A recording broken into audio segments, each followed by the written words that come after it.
Lucas Hale stopped mid-motion. The pen hovered above the contract, ink unbroken, the room waiting on his decision. Around the table, executives sat frozen, accustomed to his efficiency, his speed, his lack of hesitation. Lucas Hale did not pause. He ended conversations. He closed deals. He erased problems. Yet now, his attention wasn't on the figures projected across the glass wall or the billion-dollar acquisition awaiting his signature. It was on the tablet resting beside his hand. The security feed was playing silently. In the corner of the screen, a woman stood at the kitchen counter of his penthouse, wiping the marble surface with slow, deliberate strokes. She wore a plain uniform, her posture professional, her presence easy to overlook. Nothing about her should have mattered. Except the ring. It wasn't gold. It wasn't polished. Just a thin band of copper, unevenly shaped, wrapped around a small piece of blue glass that caught the light at an imperfect angle. Something handmade. Something old. Lucas felt his chest tighten. He dismissed the boardroom with a single gesture and locked himself in his office, replaying the footage, slowing it down, zooming in. The ring appeared again and again as her hand moved across the counter, as if daring him to deny what he was seeing. 20 years vanished in an instant. Lucas Hale owned companies that shaped skylines. His name moved markets. His penthouse rose above the city like a fortress of glass and steel. Every aspect of his life ran on precision. Meals timed, lights calibrated, silence enforced. And yet sleep never came easily. Night after night, he lay awake beneath imported linen and automated ceilings. His mind restless, his body tense, as if something unfinished was pacing inside him. Doctors blamed stress. Consultants suggested balance. Lucas preferred control. That was why he had replaced his household staff weeks earlier. Naomi Brooks had arrived without ceremony, carrying a single bag, her file unremarkable to the point of anonymity. Years of experience. No complaints. No personal details worth noting. Invisible. She moved through his home the same way. Quietly, efficiently.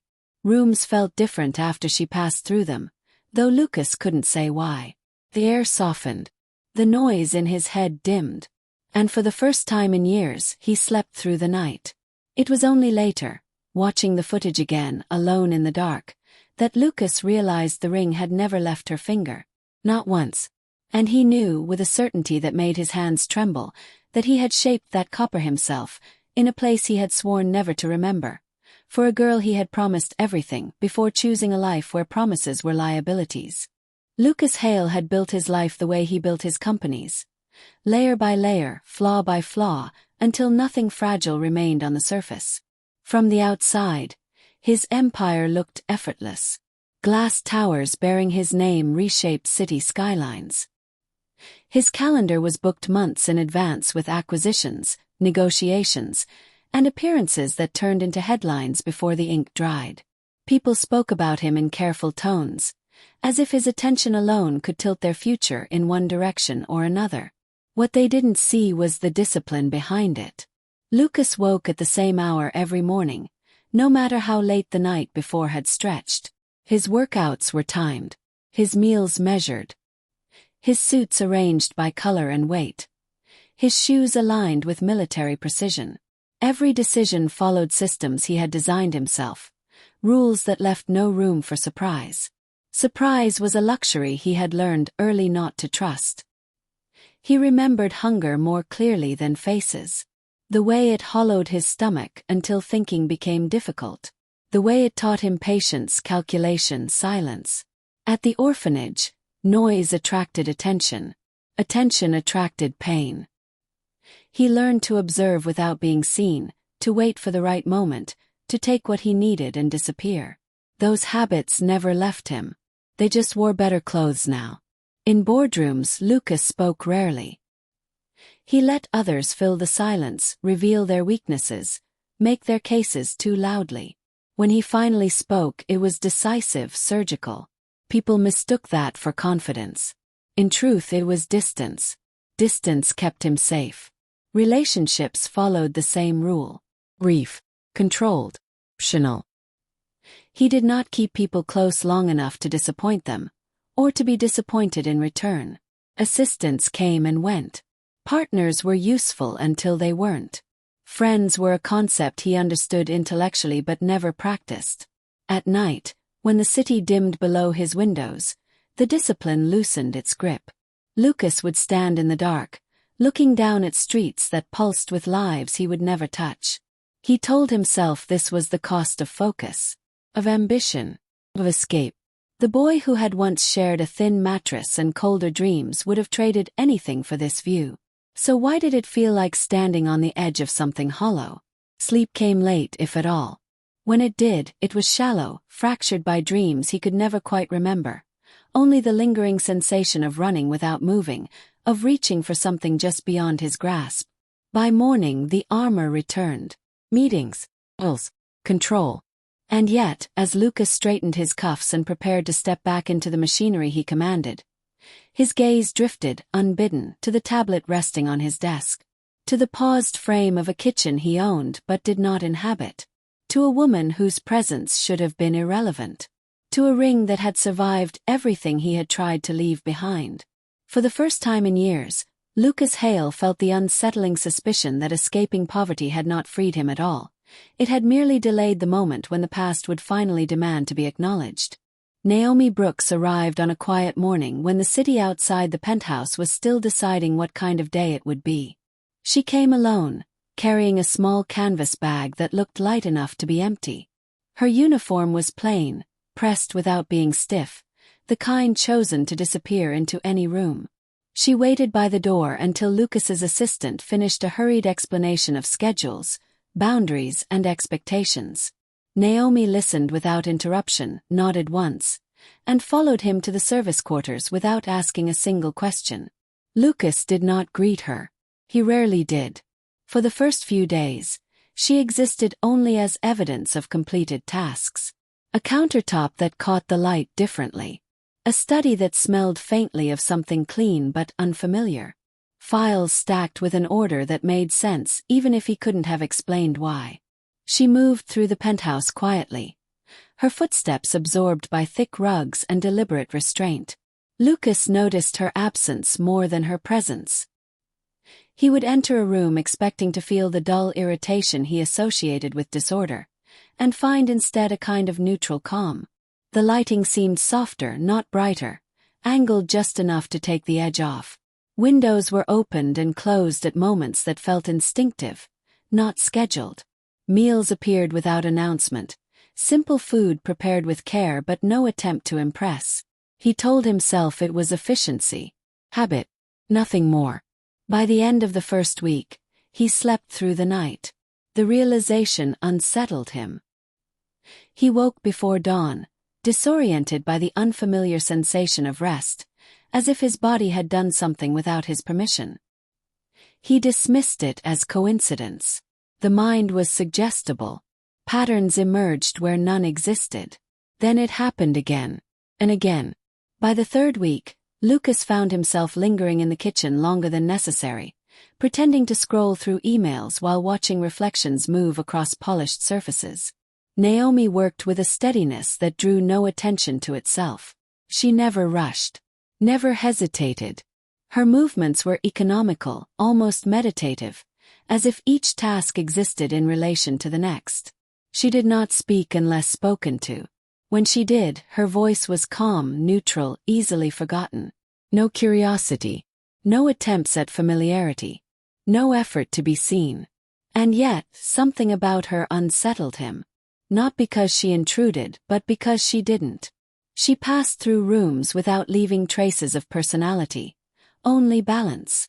Lucas realized, with a flicker of unease, that the penthouse felt less like a fortress and more like a place someone could live.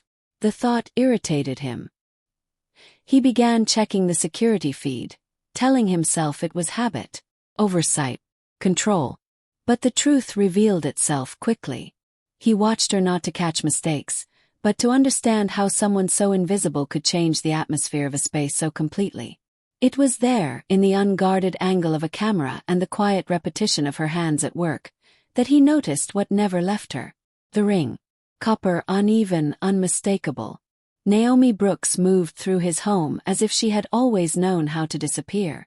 And Lucas Hale, who had built an empire on never being overlooked again, found himself unable to look away. Lucas noticed the ring on an evening when he should have been paying attention to numbers. The security feed played in the corner of his screen while spreadsheets filled the rest of it, columns of projections and margins shifting as he worked. It was a habit, keeping one eye on the quiet rhythms of his home while the rest of his focus stayed elsewhere. Naomi was in the study, dusting the shelves with the same careful precision she brought to everything. First, nothing stood out. Then her hand moved. The copper caught the light as she reached for the edge of a bookshelf, the camera angle briefly aligning just right. Lucas's fingers stilled on the keyboard. He leaned closer to the screen without realizing it, eyes narrowing, breath slowing. The ring was crude. Not polished, not symmetrical. A thin band of copper wire, twisted imperfectly, wrapped around a small shard of blue glass that reflected light at the wrong angle. One edge of the stone was chipped. The wire crossed over itself in a pattern that wasn't decorative so much as improvised. His coffee cup slipped from his hand and struck the desk with a dull sound, liquid sloshing dangerously close to the laptop. Lucas didn't notice. He rewound the footage. Again. Slower this time. Frame by frame. He zoomed in until the image blurred at the edges, until the ring filled the screen like an accusation. Whoa.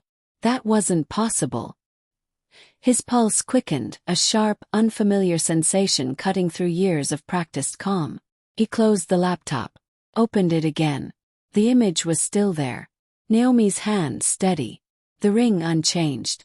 Recognition hit him not as a thought, but as a physical blow. Cold air. Concrete walls. The sour smell of bleach and old food. A basement room where the lights flickered and the winter pressed in through cracks in the walls. A piece of copper wire scavenged from a broken fixture. A shard of blue glass picked from the remains of a shattered bottle. Fingers clumsy with cold and hope, twisting, shaping, cutting skin in the process. A promise spoken too quickly, too earnestly, because there was nothing else to offer.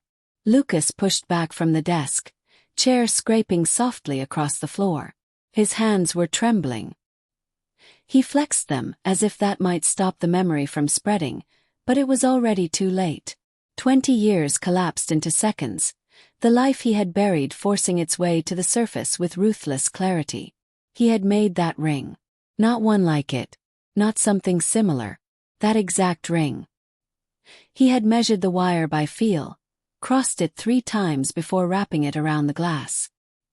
He remembered the way the stone had chipped when it slipped from his fingers, the sharp intake of breath as he'd debated starting over. He hadn't. He'd told himself imperfections made it real. He stared at the screen until Naomi moved out of frame, the ring disappearing with her. The room felt suddenly smaller, the air heavier, as if the penthouse itself had shifted. Lucas had spent his life believing the past was something you could outrun if you moved fast enough, built high enough, became untouchable enough. Now, sitting alone in the glow of the screen, he understood how wrong he had been. The past hadn't been lost. It had been waiting. The orphanage did not announce itself as a place where childhood ended. It happened quietly, in the way hunger became routine and hope learned to keep its voice low. Lucas remembered the cold first. How it crept in through cracked windows and thin walls, settling into bones that were still growing. Winter mornings meant dressing fast, breath fogging the air, hands stiff as he buttoned shirts that never quite fit. Food came on a schedule, but it was never enough. You learned quickly who to stand behind in line, which corners of the room were safest, how to disappear when tempers rose. Naomi had been smaller than most of the others, quieter too. She moved the way he did, careful, observant, alert to shifts in tone and shadow. The older kids noticed her difference and treated it like an invitation. Lucas had stepped in once without thinking, standing between her and a boy who was bigger and angrier and certain of his strength. His knees had shaken, but he hadn't moved. Something about that moment changed the way she looked at him. After that, they found each other without trying. They shared bread when one of them missed a meal. They traded small victories. A saved apple, a clean blanket, a spot near the radiator. At night, when sleep refused to come, they sat on the fire escape outside the dormitory, legs dangling over rusted metal, whispering about lives they couldn't yet imagine but insisted must exist somewhere beyond the walls. Lucas talked about escape, about money, about never being afraid again. Naomi talked about quieter things, about choosing where you lived, about being able to leave when you wanted, about not belonging to anyone who could take that away. The ring had come together slowly, stolen moments stretched over days. Copper wire scavenged from a broken fixture. A shard of blue glass picked up from the yard, its edges sharp enough to draw blood. Lucas worked on it in the basement, fingers aching, patience fraying, until it finally held its shape. It wasn't beautiful. It was fragile and uneven and unmistakably made by someone who didn't know what he was doing.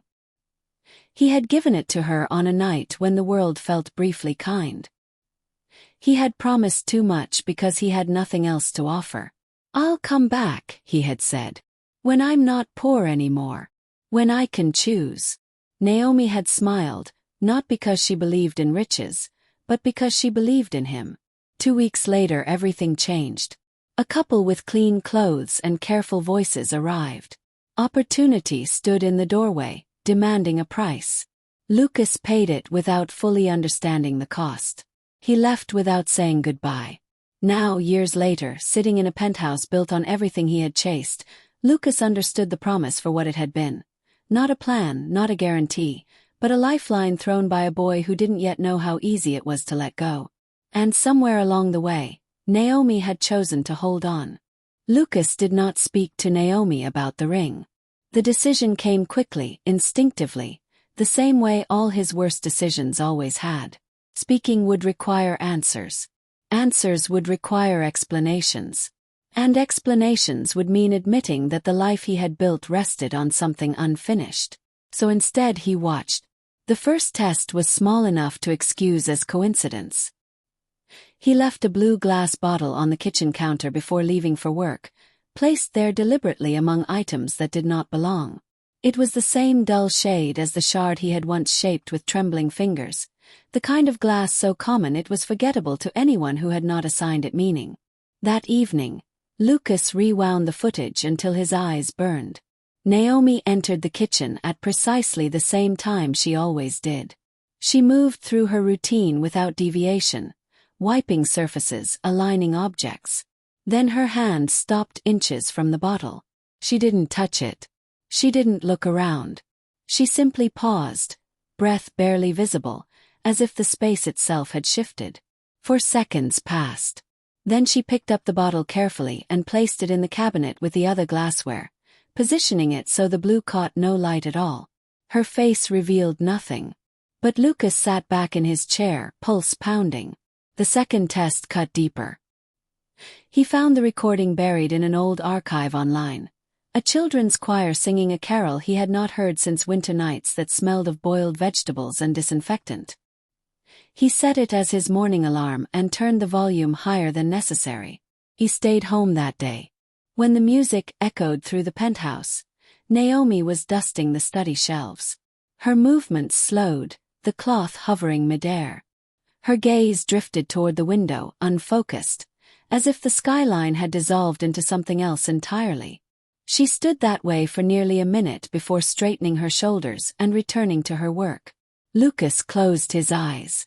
The third test was the one he told himself he shouldn't attempt. He had kept a single photograph locked away for years, hidden where even his own memory rarely went. Children lined up in front of a brick building, faces pinched by cold and sun. He left it on his desk, face up, aligned carelessly, and left the room. Naomi entered the study later to empty the wastebasket. The moment she saw the photograph, her body went still. She picked it up with both hands, as if it were fragile enough to break. Her thumb traced familiar paths, stopping where 2 figures stood far apart in the frame yet inseparable in memory. She stood there longer than Lucas expected, longer than he could comfortably watch. When she set the photograph down, she placed it exactly where it had been, edges perfectly aligned. She did not speak. She did not ask. That silence shattered something Lucas had spent decades fortifying. She knew who he was. She always had. And still she protected him. From exposure, from reckoning, from the promise he had been too afraid to honor. For the first time since recognizing the ring, Lucas understood the truth he had been avoiding. Naomi wasn't testing him. She was waiting to see whether he would finally stop testing her. The distance between them settled into the house like an unspoken rule. Lucas found reasons to be present when Naomi worked, excuses thin enough to fool no one but himself. He lingered in the kitchen with unread emails glowing on his phone. He stood at the edge of the study while she dusted shelves she had already cleaned. Each time, she acknowledged him with the same polite nod, her expression neutral, her posture respectful, as if nothing had shifted at all. It was unbearable. He wanted her to speak first, to break the silence, to accuse him, to demand answers. Anything that would force the moment into the open and relieve him of the responsibility to choose it himself. But Naomi did none of those things. She moved through her tasks with calm precision, her restraint unwavering. It took Lucas days to understand what she was doing. She was protecting him, just as she had when they were children, absorbing the weight of the moment so he wouldn't have to. Back then it had been bullies and hunger and fear. Now it was his carefully constructed identity, the life he had built by pretending the boy from the orphanage no longer existed. Every time she kept her silence, she spared him exposure. Every time she treated him like nothing more than an employer, she allowed him to remain Lucas Hale, untouchable billionaire, rather than the frightened boy who had left without saying goodbye. The realization hollowed him out. Guilt followed him everywhere. In meetings, he heard her silence between the words spoken by others. At night, he replayed her stillness in his mind, the way she had held the photograph, the way she had paused at the sound of the music. He told himself he would speak tomorrow. He told himself he needed more certainty, more control. Tomorrow never came.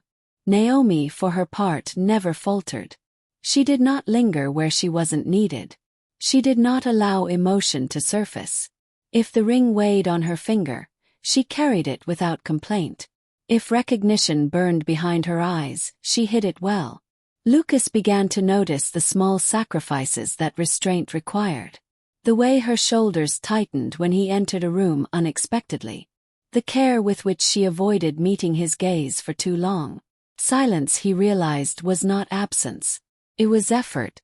One evening, as she set a cup of coffee beside his desk, their hands nearly touched. For a fraction of a second, neither of them moved. Lucas felt the urge to say her name, not the one in his records, but the one that belonged to memory. It lodged in his throat, heavy and dangerous. Naomi withdrew her hand first, stepping back with practiced ease. "I'll return later," she said quietly. He nodded, unable to trust his voice. When she left the room, Lucas leaned back in his chair and pressed his palms against his eyes. The house felt larger without her presence, emptier in a way he couldn't ignore. Naomi's silence had become a shield.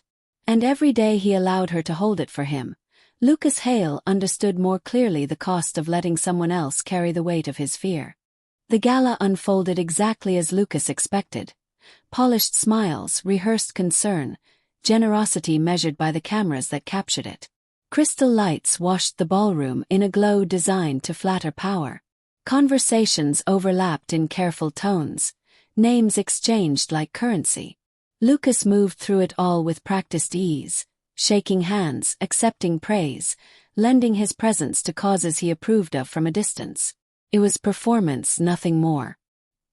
He had instructed Naomi to remain in the staff quarters that night. The idea of her navigating this world, his world, felt like a risk he couldn't calculate. He told himself it was protection. He told himself many things. An hour into the event, a logistics problem found him anyway.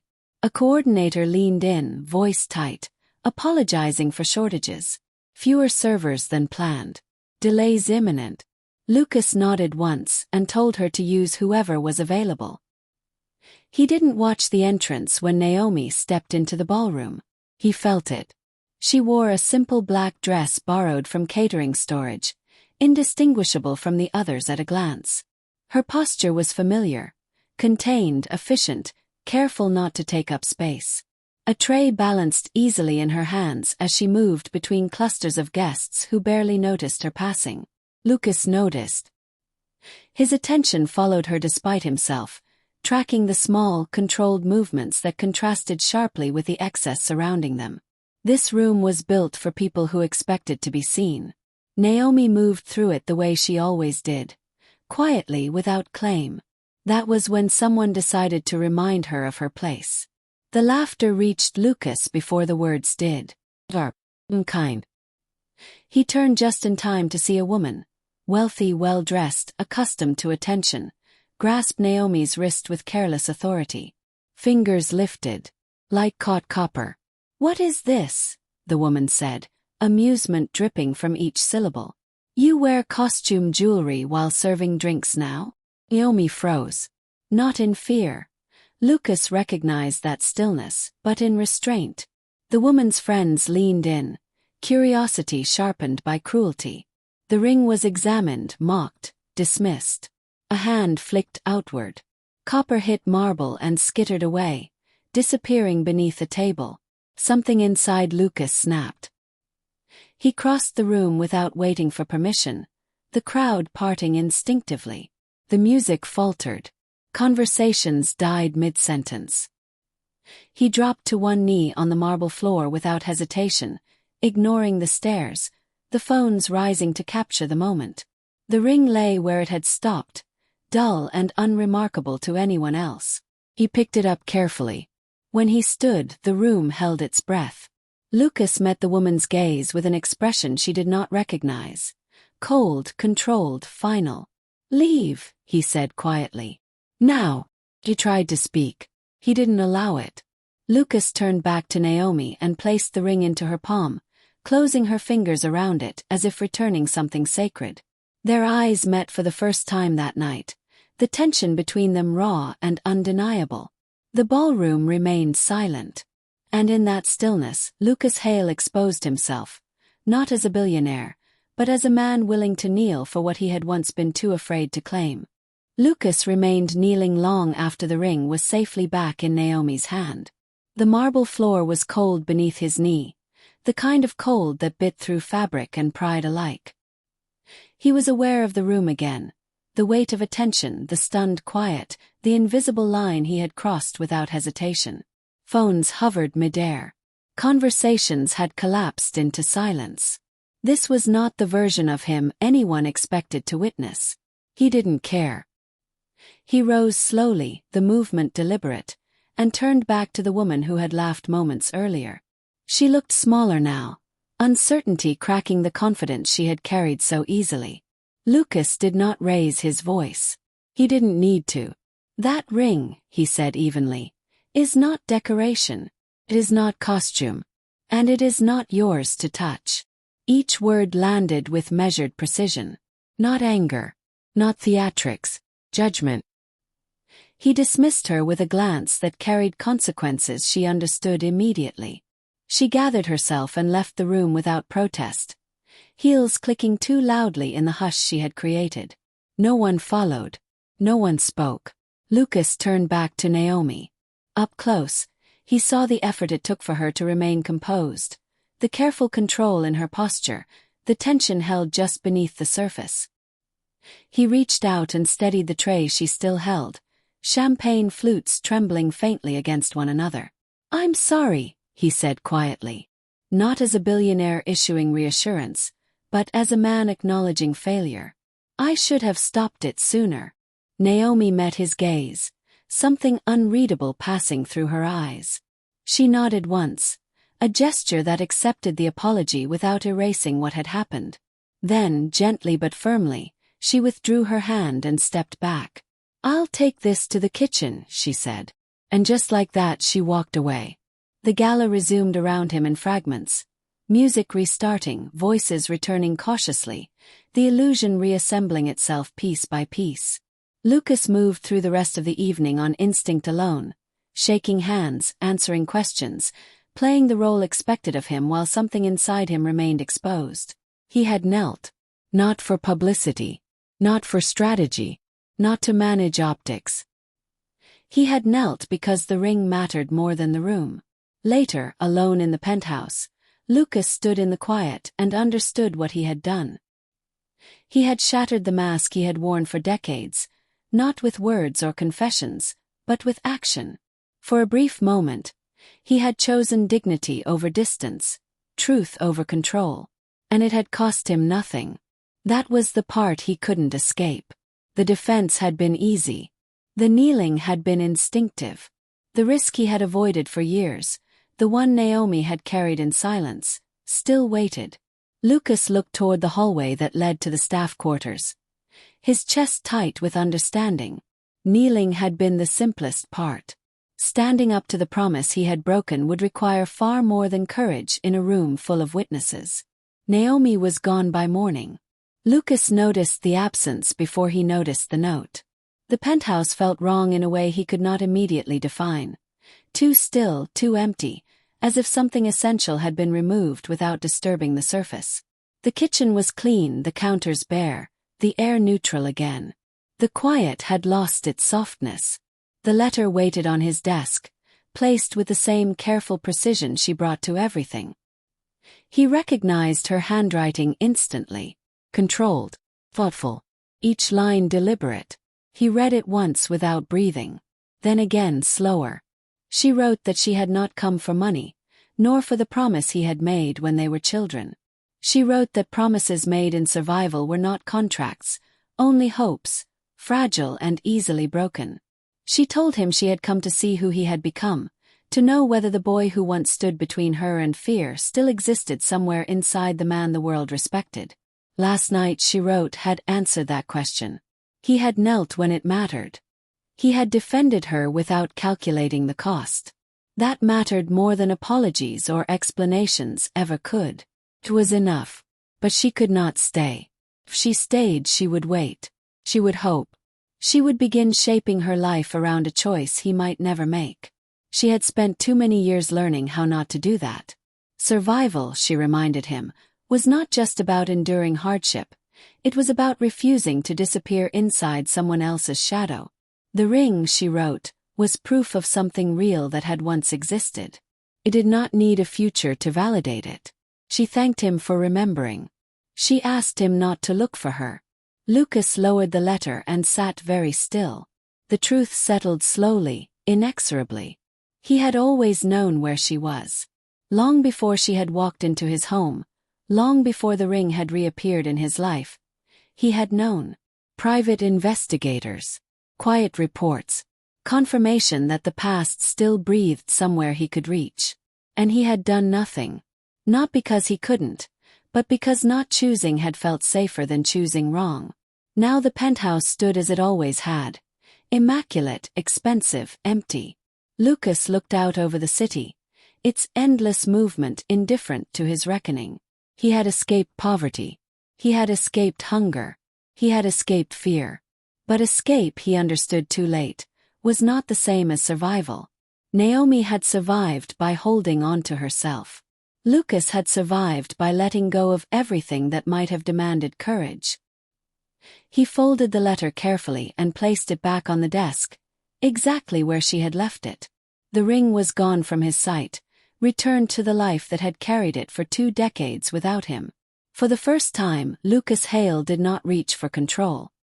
He sat with the permanence of what he had lost, and understood that some costs are paid not for choosing, but for waiting until the choice no longer belongs to you.